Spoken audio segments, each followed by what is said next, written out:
च्या डोर्लेवाडीमध्ये जोरदार पाऊस झालेला आहे। ग्रामस्थांच्या घरात अवकाळी पावसाचं पाणी शिरलंय। जलसंपदा विभागाचा गलथान कारभार त्यामुळे चव्हाट्यावर आलाय। ग्रामस्थांकडून नुकसान भरपाईची मागणी सुद्धा करण्यात आली आहे।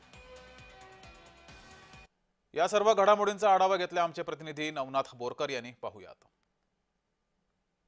राज्यामध्ये अवकाळी पावसाने धुमाकूळ घातलेला आहे। खऱ्या अर्थाने मी सध्या बारामती तालुक्यातील डोर्लेवाडी या गावामध्ये आहे। या मोठ्या प्रमाणामध्ये या ठिकाणी पाऊस पडल्यामुळे या अवकाळी पावसाचं पाणी जे आहे पूर्णपणे घरामध्ये गेल्याचं आपल्याला चित्र पाहायला मिळत आहे।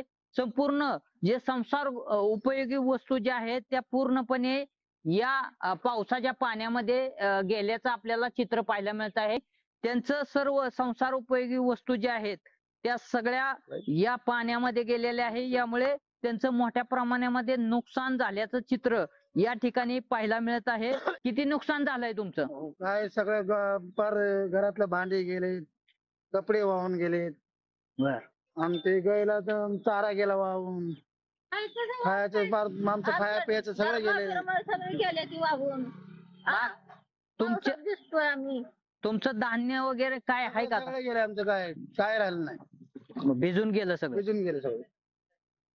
काय भिजलंय, काय वाहून गेलंय। असं घरातलं पाणी जातंय, पोरांचं ह्यांचं किती हाल होतंय बरं। पोरांचा हाल होतंय, आमचा काय हाल भरपूर होतंय। लष्कर होते प्रत्येक वर्षी, एक वर्ष नाही प्रत्येक वर्षी तुमचं काय नुकसान झालं? झालंय भरपूर दिवस। पाणी घरामध्ये शिरलंय, पूर्ण घरात पाणी। पूर्ण घरात नवनाथ बोरकर, जय महाराष्ट्र न्यूज, बारामती।